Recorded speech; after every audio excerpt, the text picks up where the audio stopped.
Mateo capítulo 11 verso 1.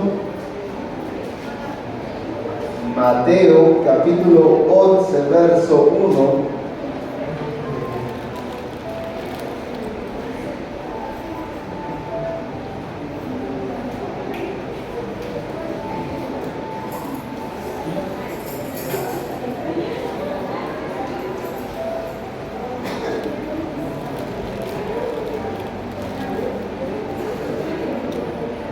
Vamos a leer, usted me va a seguir por favor en la lectura. ¿Sí estamos todos aquí? ¿O su alma y su espíritu están en Acapulco y usted, su cuerpo nada más vino hoy a presentarse? ¿Sí está aquí o no? Muy bien, vamos a leer, yo voy a leer, usted me va a seguir en la lectura. Mateo 11:1. Cuando Jesús terminó de dar instrucciones a sus 12 discípulos, se fue de allí a enseñar y a predicar en las ciudades de ellos. Y al oír Juan en la cárcel, se refiere a Juan el Bautista, al oír Juan en la cárcel los hechos de Cristo, le envió 2 de sus discípulos. Diga conmigo, le envió 2. Luego continúa diciendo en el 3, para preguntarle, ¿eres tú el que había de venir? ¿O esperamos o esperaremos a otro? Respondiendo Jesús les dijo, id y haced saber a Juan las cosas que oís y veis. Los ciegos ven, los cojos andan, los leprosos son limpiados, los sordos oyen, los muertos son resucitados y a los pobres es anunciado el evangelio. Bienaventurado el que no haya tropiezo en mí. Mientras ellos se iban, comenzó Jesús a decir de Juan a la gente, ¿qué salisteis a ver al desierto? ¿Una caña sacudida por el viento? ¿O qué salisteis a ver? ¿A un hombre cubierto de vestiduras delicadas? He aquí, los que llevan vestiduras delicadas en las casas de los reyes están. ¿Pero qué saliste a ver? A ver, ¿a un profeta? Sí, os digo, y más que profeta, porque este es de quien escrito está, he aquí yo envío mi mensajero delante de tu faz, el cual preparará tu camino delante de ti. De cierto os digo, entre los que nacen de mujer no se ha levantado otro mayor que Juan el Bautista, pero el más pequeño en el reino de los cielos mayor es que él. Vamos a orar. Padre, en esta hora ponemos nuestra mente, nuestro corazón a disposición tuya para que nos hables conforme a tu palabra. Que seas tú, Señor, en este día hablando a nuestra mente, a nuestro corazón, hablando al interior nuestro, Señor, para poder formar en nosotros una visión espiritual correcta de quién eres tú y de quiénes somos nosotros en ti.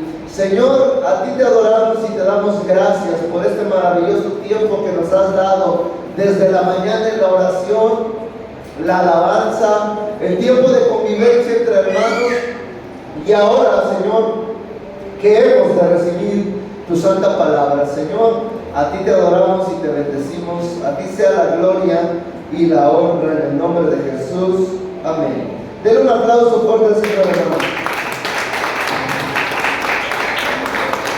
Muy bien, voy a poner un poco en contexto. ¿Qué es lo que pasa? Juan el Bautista era primo de Cristo, era primo de Jesucristo en la carne. Y él era un profeta muy aguerrido, no era un profeta delicado como dice Jesús.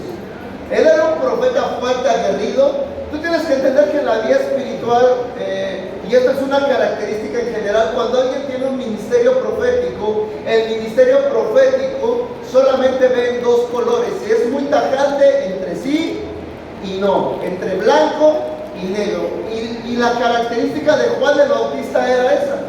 A él lo mataron porque condenó la vida de un hombre que estaba reinando en Israel, en Jerusalén.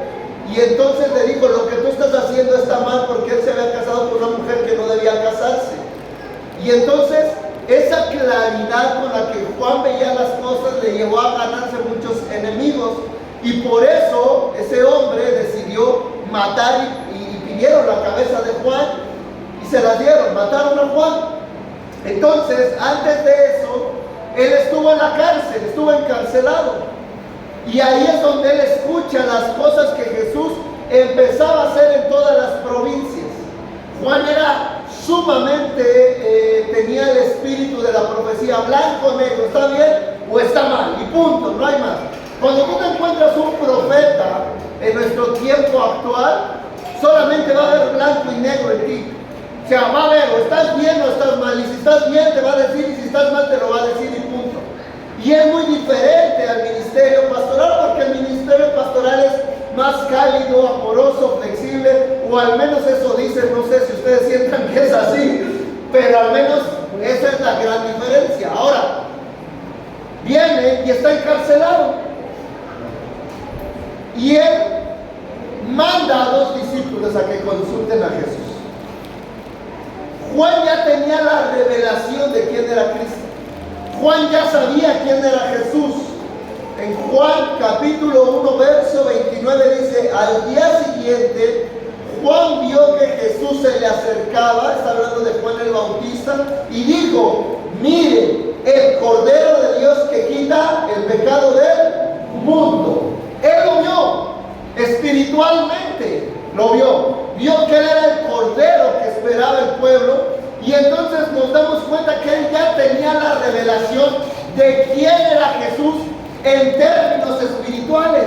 O sea, él ya sabía que él era el Cristo, él sabía que la obra de Jesús que iba a hacer de entregarse en la cruz, él ya tenía la revelación de quién era Cristo en términos espirituales. Pero a mí lo que me salta de estas palabras es la pregunta que hace Juan. Es la pregunta que él suelta, es una de las preguntas más difíciles que yo he visto en la Escritura. Porque él, teniendo la revelación de quién era Cristo, él sabiendo quién era Jesús, él había experimentado la niñez y las cosas que Jesucristo había hecho en su niñez y en su juventud. Él miraba todo aquello, y aún así, cuando él llega a la cárcel, él manda a sus discípulos con una pregunta para Jesús. Y la pregunta es: ¿eres tú o esperamos a otro? Qué pregunta tan profunda de un hombre que había conocido a Jesús a la perfección, que había compartido con él, que había visto milagros, señales, prodigios, cosas increíbles. Y sabes, cuando empiezo a ver la Escritura me preguntaba: ¿por qué le pregunta eso? ¿Por qué preguntas eso, Juan? ¿Cuál es la razón de preguntar eso?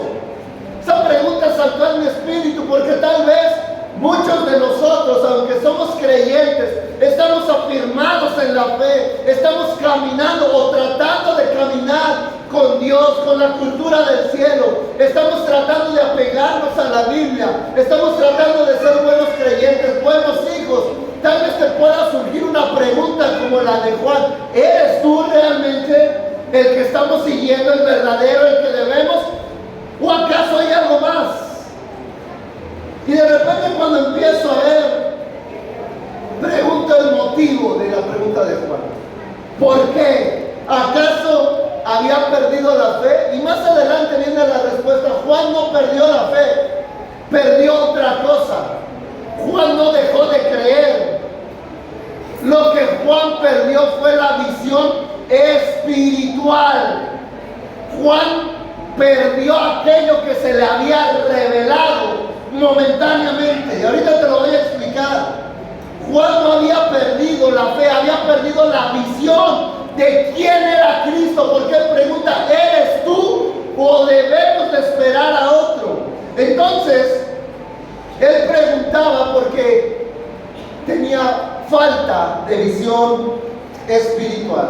Juan pensaba que Jesús tenía que ser como él. ¿Cómo era Juan? Dijimos: aguerrido, condenado el pecado fuertemente. Mira, una de las frases más increíbles de Juan el Bautista es que cuando la gente venía a bautizarse con él, él les decía: generación de víboras, ¿quién les enseñó a huir de la ira venidera de Dios?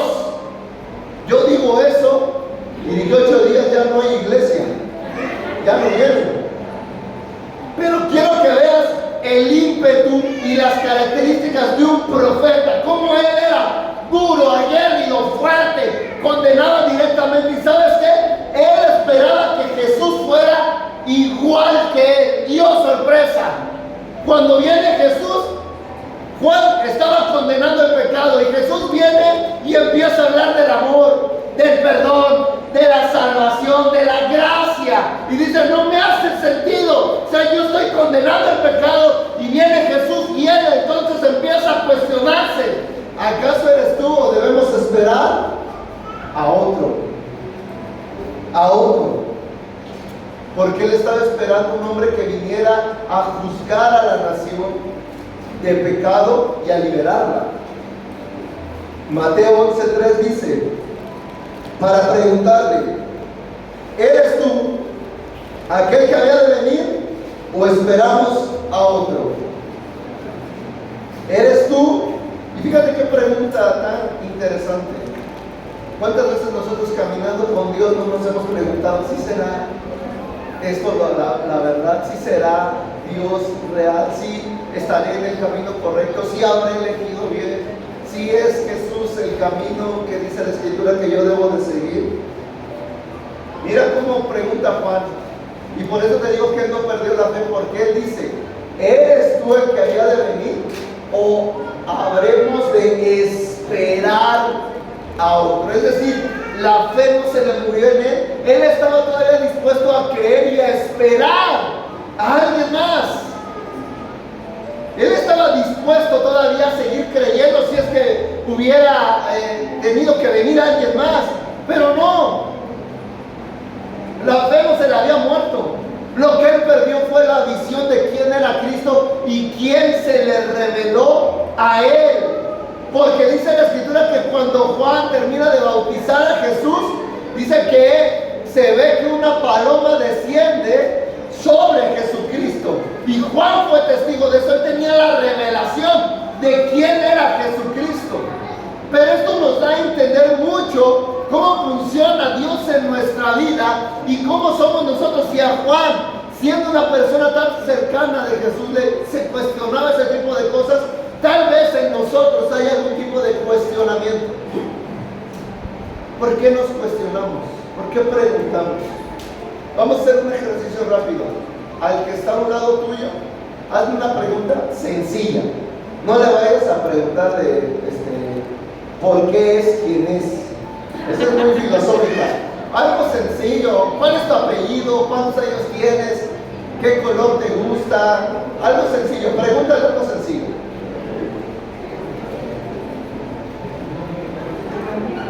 Puedes preguntarle de cómo te gusto yo.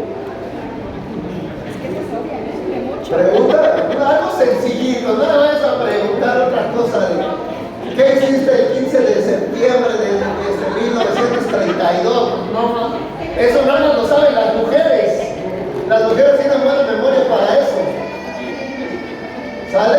Ahora, no me vas a decir la respuesta, sino quiero que te cuestiones a ti mismo. ¿Por qué? A ver, vamos, hermanos, vamos a elegir ahora. Yo quiero que tú analices, no la respuesta, sino analices por qué preguntaste eso. ¿Por qué de todas las preguntas decidiste preguntar eso? ¿Por qué? ¿Por qué preguntaron eso? ¿Por qué preguntaron eso? ¿Por qué qué? Porque no lo sabía. ¿Qué otra cosa? Porque teníamos duda. Solo de eso. ¿Qué más? Bueno, otras causas es porque eres chismoso o melinche o X. Pero las básicas son porque tenemos duda o porque no sabemos. Ya conmigo, no sabemos aquello que hemos preguntado. Entonces mira, el fundamento de un cuestionamiento, ¿cuál es? Que tú desconoces la respuesta. Y yo quiero que nos centremos en eso. Entonces, ¿por qué Juan pregunta que si es él o no es él? Porque la visión que se le había dado de Cristo, él la pierde. Ya no sabe la respuesta concreta. Ya no sabe, se le perdió en algún lugar del camino la respuesta de quién era Cristo, para él. Ahora, ¿por qué preguntas eso? Hay muchos factores que llevan a Juan, y ahorita lo vamos a ir aterrizando. Juan lleva mucho tiempo en la cárcel, como dice Mateo 4:12. Jesús va a las ciudades, está esparciendo el evangelio, pero Juan está encerrado.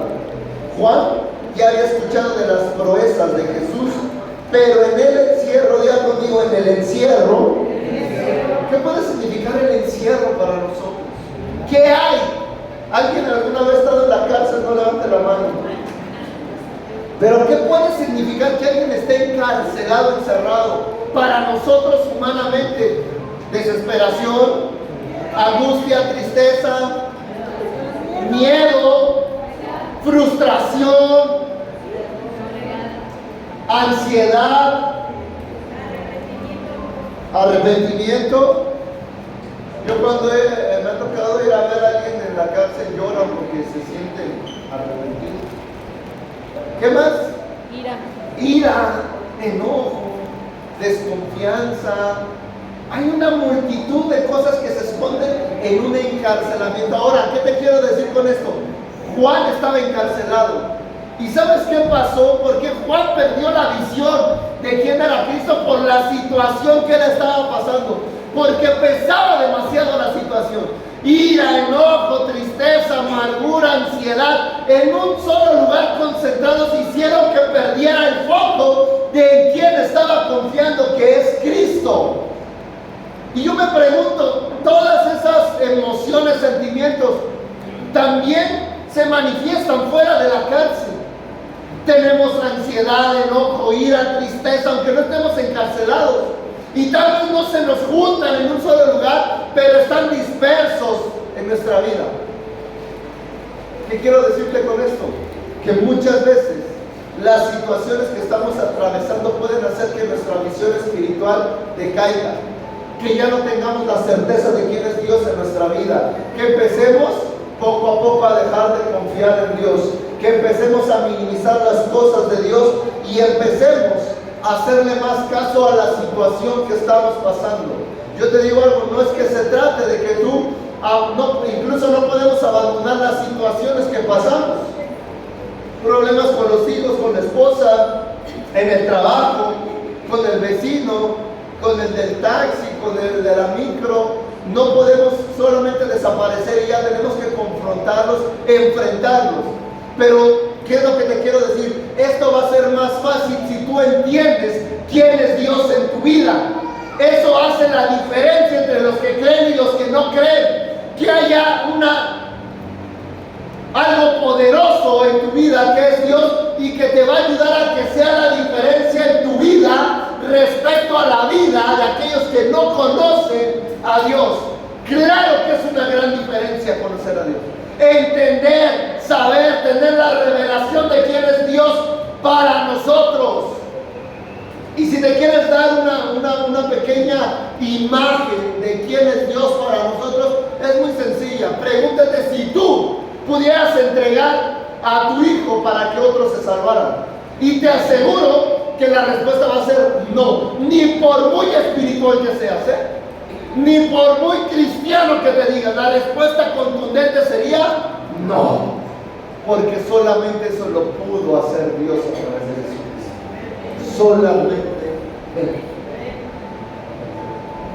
Y para que te des una idea, Él tuvo el valor, la fuerza, la capacidad de entregar a su hijo que tanto amaba para salvación tuya.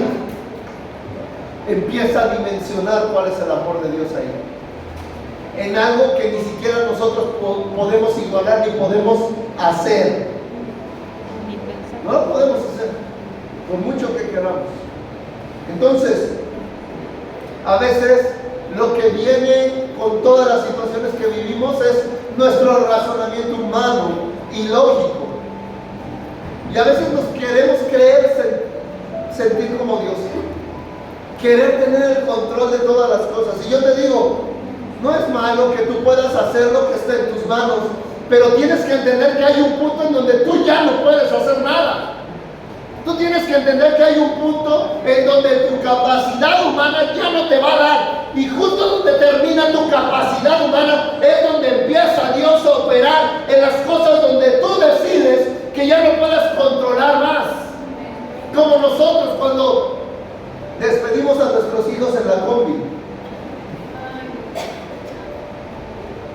los llevamos a la combi.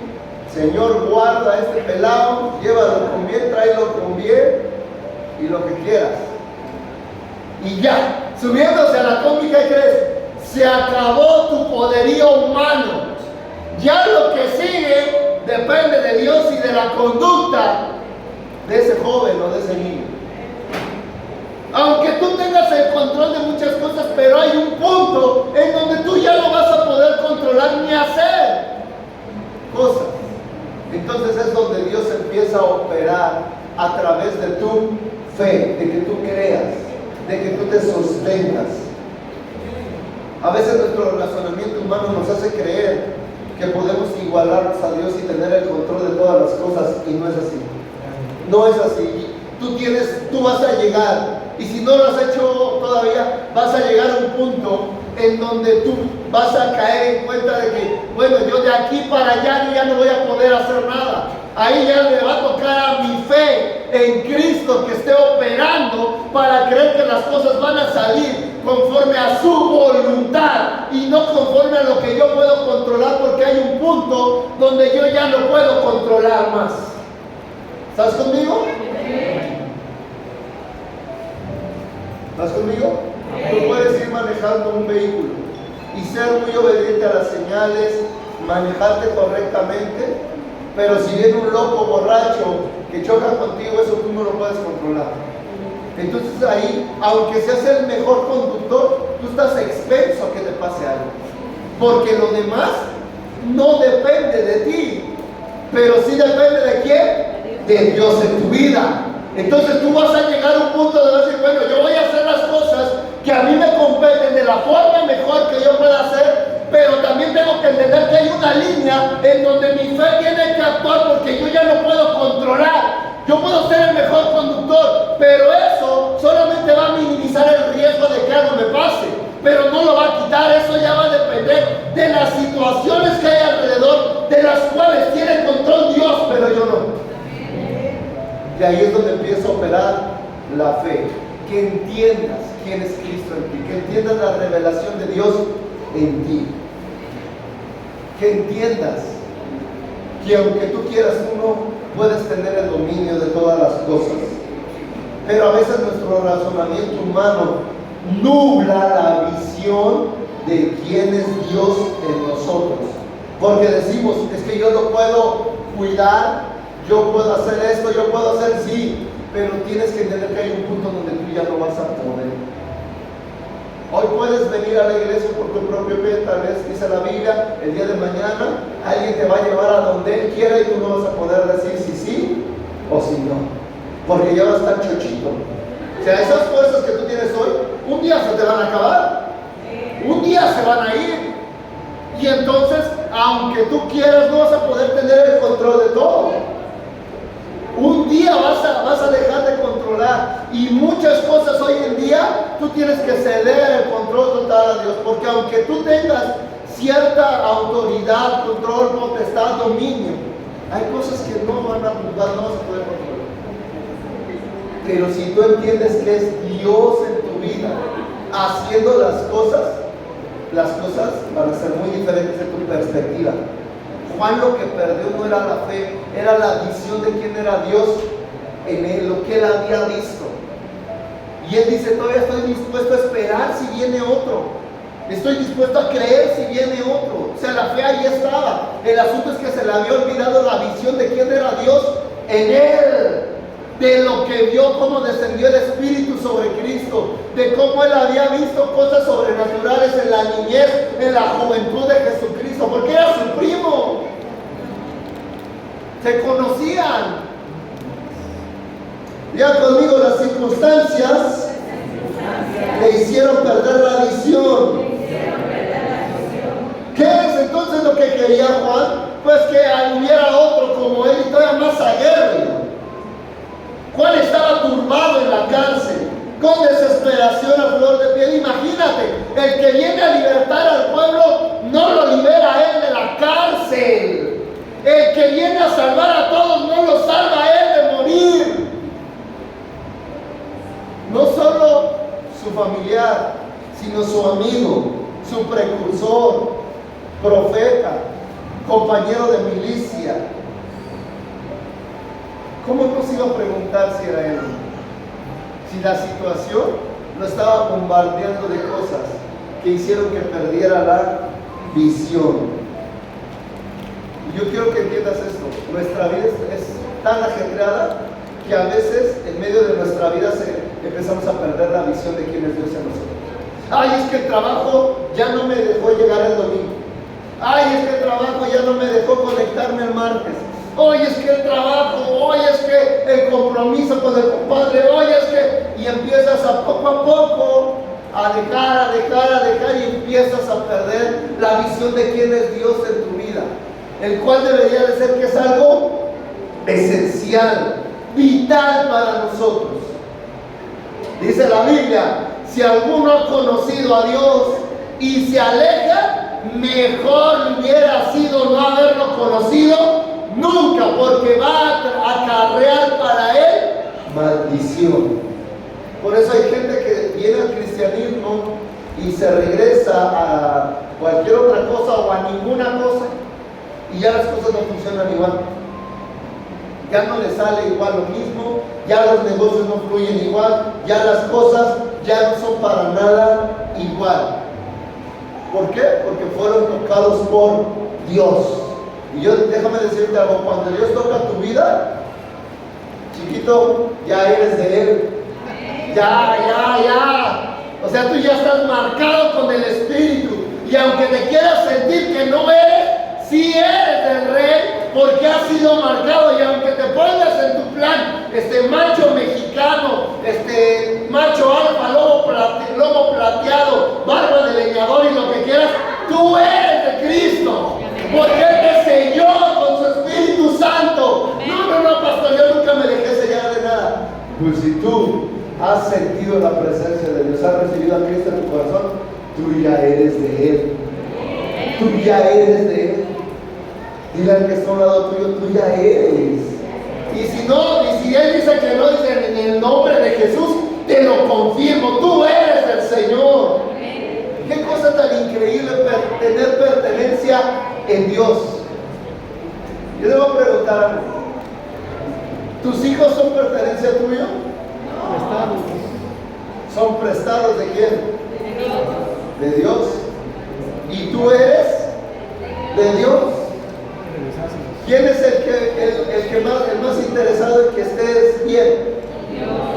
Pues Dios es el que más le interesa que tú estés bien, que te vaya bien en la vida. No vayas a ser de tú como Jacob, el padre de las 12 tribus. Dijeron, ¿cómo fueron tus días? Y él dice, mis días fueron pocos y malos. ¿Cómo? Ese pelado se peleó con un ángel por la bendición, tuvo visiones celestiales, su vida fue movida por Dios de un lado a otro, hizo cosas increíbles y cuando le preguntan ¿cómo fue tu vida? Dice, mis días fueron pocos y malos. Tú dices, con este. Yo te quiero preguntar, ¿cómo son tus días en Dios?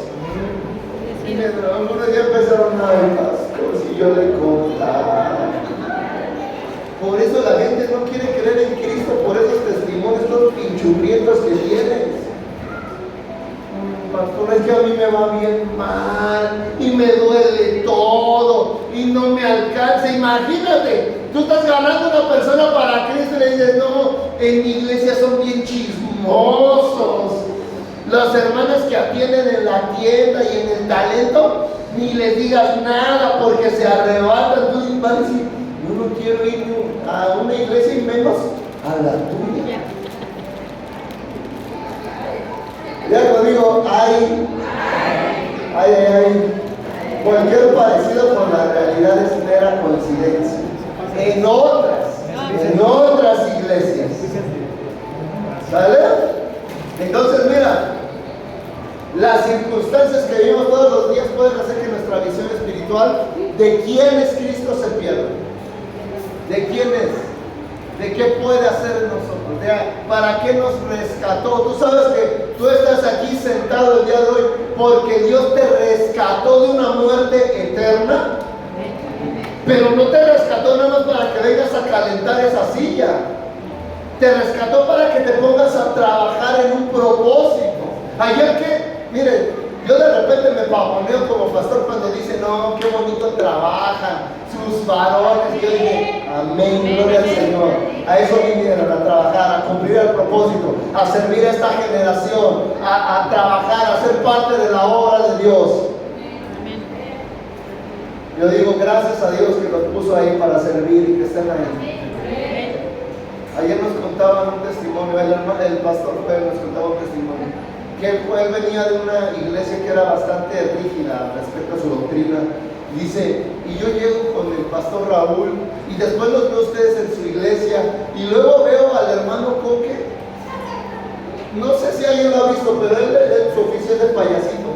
Pero él cuando viene de payasito y empieza a dar vueltas, se te antoja a dar vueltas con él. Y el pastor Joel dice, yo vengo de una iglesia donde eso, yo estaba en el teclado y yo nada más me movía tantito y a mí me bajaban. Y de repente vengo a la iglesia y veo a Coque y yo decía, yo quiero cantar, yo quiero adorar, yo quiero saltar como él. ¿Sabe? Lo que tú expresas de Dios sí tiene un impacto en la gente, aunque tú pienses que no. La forma en cómo vives, en cómo adoras, en cómo buscas a Dios, sí tiene un impacto en la gente. Y esa es como la tercera vez que le escucho al pastor Joel decir eso, de Coque. Que él le movió en el espíritu cuando él está dando vueltas y adorando a Dios. Eso es lo que nosotros tenemos en revelación de Dios. ¿Quién es Dios? Una de las imágenes más impactantes que yo tengo de cuando llegué al cristianismo es un señor así con cara de enojado, grandote, así choncho, y de repente cuando entramos nada más se nos quedaba viendo así como. Pero cuando empezó la hora de la alabanza, todos estaban en Babilonia, o sea, en Araba. Pero el Señor, ese grandote que nos veía mal, levantó sus manos y empezó a danzar y a adorar a Dios. Y yo me quedé así sorprendido. Dije, wow, qué increíble. Un hombre tan rudo, tan corpulento, con cara de enojado, como algunos de ustedes se lo están imaginando. ¿Cómo Dios puede quebrantar un corazón así? ¿Cómo Dios puede doblegar hasta el corazón más duro que hay? ¿Cómo Dios puede transformar a una persona en su naturaleza y cambiar un carácter, un corazón duro por algo apacible para Él? Eso solo lo puede hacer Dios cuando tú tienes la visión de quién es Cristo, el que nos salvó, el que fue a la cruz por nosotros, el que no escatimó su sangre para salvarnos, para darnos salvación. Estábamos condenados a muerte eterna. Dice la Biblia, y el acta de pecados que había en contra tuya. ¿Sabías que había un juicio en contra tuya? ¿Y sabes quién era el que te estaba acusando? El chanclas, el diablo. Estaba con Dios y mira, yo tengo la lista de todos los pecados de mi hermano Leo. Y agarró un rollo y lo tendió en el suelo. ¿Y de qué se merece este? Por haber pecado tanto. Yo tengo la lista de mi hermana Lucy, aunque ella se ve tranquilita y que no, yo tengo la lista. ¿Y sabes qué se merece? Por haber faltado. Dice, pero el acta de pecados que había en contra nuestra fue tomada y fue clavada en la cruz para quitarnos todo peso y darnos salvación y darnos vida eterna a través de Cristo Jesús. Hay un aplauso por Dios.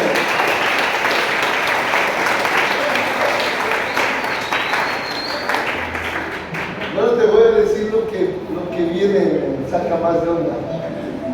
Jesús, ya conmigo, Jesús sabía dónde estaba Juan. Sabía dónde estaba su primo en la cárcel. ¿Y qué crees? Exacto. No lo sacó. ¿Pero por qué? Aquí viene la gran pregunta de todos los cristianos. ¿Y por qué Dios no está atendiendo en mi necesidad? ¿Por qué Dios no está haciendo lo que me parece bien a mí? ¿Por qué Dios no se está moviendo para quitarme este pesar, para quitarme este problema, para quitarme esta tribulación, para hacer las cosas que a mí me parece bien? Y la respuesta que te tengo, creo que es la mejor que vamos a encontrar. Porque Dios tenía claro que venía, y Él no venía a sacar a Juan. Él no venía a sacar a Juan.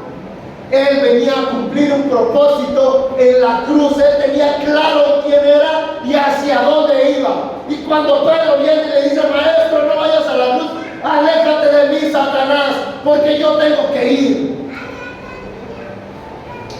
¿Cuántas veces Dios creemos que no ha respondido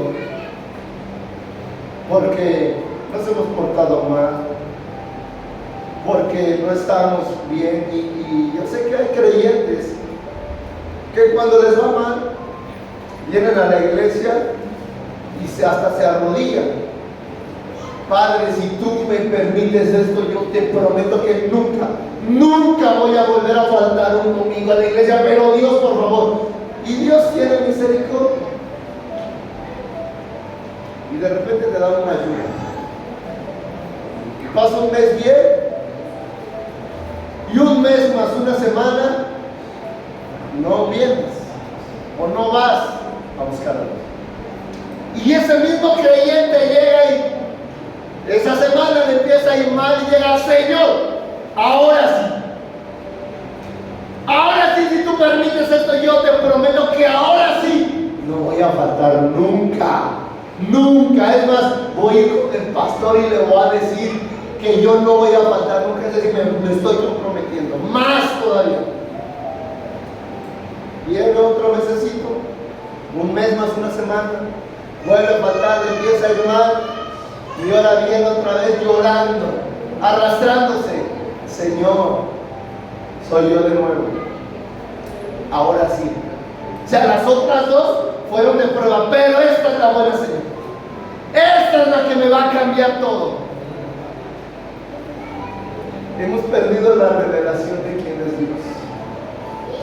Hemos dejado de verlo como lo que Él es: el Dios todopoderoso, el Dios que nos salvó. Si a veces nosotros, cuando tenemos un familiar en la cárcel, por apoyo le decimos que nos vamos a ir a ver, no sé, una vez al mes o algo así, y te esfuerzas por hacerlo, solo por apoyar, ¿qué no deberías hacer tú con aquel que te salvó, que te trajo de muerte eterna a vida eterna? ¿No deberías ser más impetuoso para todas las cosas de Él? Para todo lo que tenga que ver con Él, para todo lo que tenga que ver con agradarlo a Él, servirle a Él, buscarlo a Él, externarle nuestro amor infinito, aquel que nos salvó, que nos sacó de las tinieblas a la luz admirable en Cristo Jesús. ¿No deberíamos estar dispuestos a todo? Díganme ustedes, ¿no deberíamos estar? ¿Y entonces qué pasa? ¿Por qué no está dispuesto a todo? A veces estamos dispuestos hasta a matar por nuestra familia. Así, cuidadito y toques a mi hija, desgraciado, porque te mueres.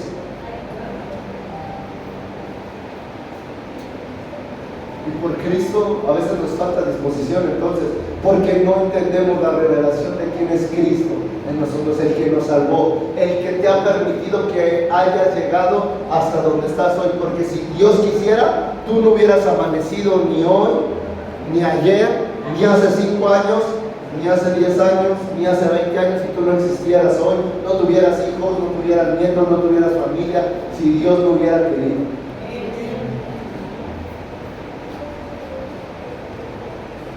Olvida por causa de las circunstancias de todos los días. Se nos olvida quién es Dios. Y más cuando hay dificultades matrimoniales, se te olvida más rápido, porque ya se desgreñaron en la mañana y vete tú porque yo no voy a ir. Se te está olvidando quién es Cristo en ti, no en la persona, no en tu esposa, tu esposo, en ti. ¿Quién es? ¿Quién es en ti? No en los demás. ¿Quién es en ti, Dios? ¿Qué es para ti, Dios? No para los demás. ¿Quién es para ti? Eso es lo que perdió Juan, la revelación de quién era Cristo en él. ¿Por qué? Por causa de la situación que estaba viviendo. No dejes que la situación que estés viviendo haga que pierdas la visión de quién es Cristo en ti. Y Jesús sabía que Juan estaba en la cárcel y dice, yo no lo voy a sacar, es necesario que así acontezca. Y ahí lo dejó. Pero luego Dios dice algo maravilloso de Juan. Aunque Juan tenía esa controversia en su vida, él dice, él ya está para la vida eterna. Dice, les digo la verdad, de todos los que han vivido, nadie es superior a Juan el Bautista. Sin embargo, hasta la persona más insignificante en el reino de los cielos es superior a él. Se estaba hablando de Juan en términos de que él iba a ir para el cielo y que allá se iba a encontrar con otros creyentes y que ahí iban a ser equiparables. Pero en términos humanos, dice que Juan era un hombre superior a todos. Y no lo rescató. Pero mi pregunta de esta mañana para ti es, ¿qué va a pasar contigo si el día de hoy tú has venido con fe y le has pedido algo a Dios y Dios te da la respuesta más sencilla y franca que tiene para esa situación? Dice, no voy a hacer nada. Es que, Señor, mueve los resultados de los exámenes porque yo me quiero quedar en esa escuela. Y Dios te dice, qué bueno que quieres quedarte, pero no.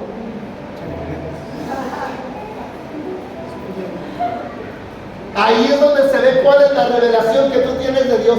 Porque si esa respuesta te va a causar que tú te alejes de Dios, quiere decir que te falta tener firme quién es la revelación de Cristo en ti. Porque la revelación de Cristo debe de ser inamovible a pesar de las circunstancias. Tú debes de mantenerte firme, porque Dios a veces también da respuestas de no. Yo sé que todos siempre estamos esperando el sí, pero Dios también a veces dice no. Yo por eso cuando me casé con mi esposa dije, Señor, ¿no quieres que me case con ella? Y me dijo no. O sea, una doble negación era un sí. Perfecto, Señor. Un doble no es un sí. Allá vamos. ¿Estás conmigo? A veces Dios les va a responder que no. A veces Dios te va a tener que decir no, porque no es el tiempo, no es el momento, no estás listo, no tienes la capacidad para procesar aquello. Dios va a mantener ese no por tu bienestar, para que se cumpla lo que Él quiere en tu vida. Incluso, mira, cuando yo leí dije, Juan se fue antes, no estaba tan grande Juan. Se fue antes, tal vez tenía unos 5 o 6 años más que Cristo. A lo mucho 10, ya 40, por ahí así. ¿Cuántos jovenazos de 40 hay aquí? ¡Wow! ¡Eso! Pura fuerza. Y se fue. ¿Y sabes? Hace unos 2 años, Dios me preguntaba, ¿por qué se va la gente a nuestro parecer antes del tiempo? ¿Por qué se va la gente joven? ¿Por qué se va la gente antes de llegar a una edad madura? Y de repente encuentro en la Biblia que Dios dice que Él se los lleva para evitarle sufrimiento en los tiempos que vienen. Dije, qué increíble eres Dios. O sea, no querías que Él sufriera y mejor te lo llevaste a gozar de tu presencia en los cielos, hacia donde vamos todos. Qué increíble eres, Señor, que no permitiste que siguieran sufriendo y preferiste arrancarlos del mundo y salvarlos para ti, para que ellos no padecieran las cosas que a veces nosotros tenemos que enfrentar. ¡Qué increíble es Dios en nuestra vida! Dale un aplauso fuerte al Señor.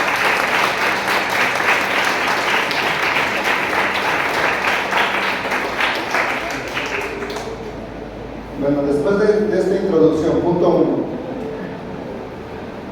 Tienes, te lo digo tienes porque si tú estás en el caminar con Cristo tienes que aprender a ejercitar esta parte de ti. Tienes que aprender a ver lo espiritual en medio de lo natural. Tienes que aprender a ver las cosas espirituales.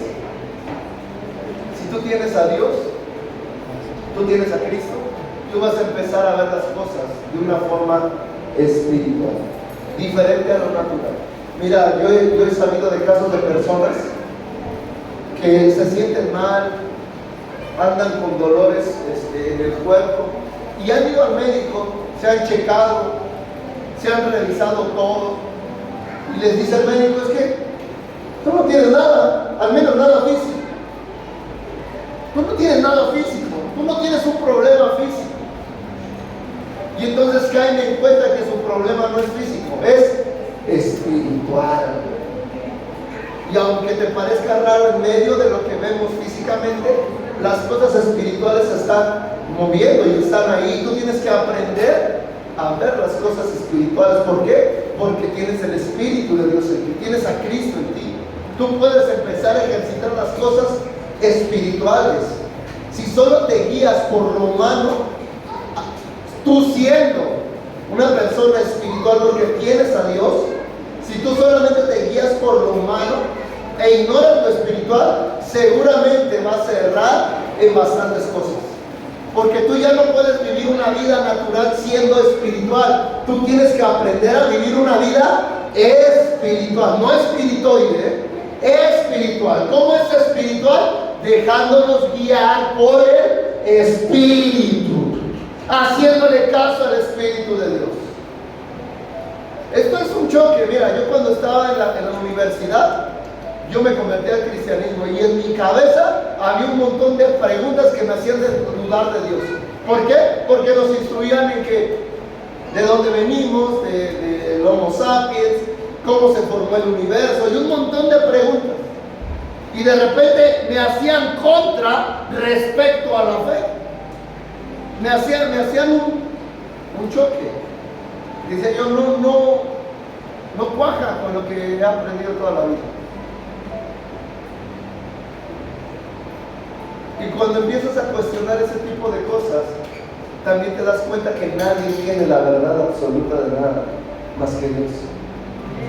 Tú sabes, mira, en términos científicos, todo lo que nosotros vemos, electricidad, materia, todo lo que podemos tocar, todo se mide o todo se hace en base a esto, a lo que podemos tocar, a las cosas materiales. Entonces yo estaba estudiando algunas cosas y decía, bueno, si toda la ciencia se basa en lo que podemos ver, tocar, que es materia, entonces ¿cómo explicamos lo bonito que sentimos cuando vemos a nuestro ser amado? ¿Cómo explicamos el que tú escuches una canción o algo y te empiece a latir el corazón más fuerte? ¿Cómo cuando ves una estatua, una figura, un monumento, tú puedes apreciar lo bello que es o sentir, apreciar el arte? Eso no se puede explicar en términos científicos. ¿Por qué? Porque nos falta que la gente explore lo de adentro, lo espiritual. Lo espiritual. Tú tienes una parte espiritual. Hay un estudio que se hizo que cuando una persona muere pierde, creo que 21 gramos o algo así de su cuerpo inmediatamente. Algunas personas han estudiado que tal vez pueda ser que se va el espíritu. Increíble. Y esa es una locura. La Biblia dice que había hombres que su espíritu pesaba más que otros. O sea, tenían un espíritu pesado, es decir, eran personas firmes en Dios y decía, su espíritu pesa más que otros hombres. Tú dices, wow, ahora le empiezas a ligar y todo.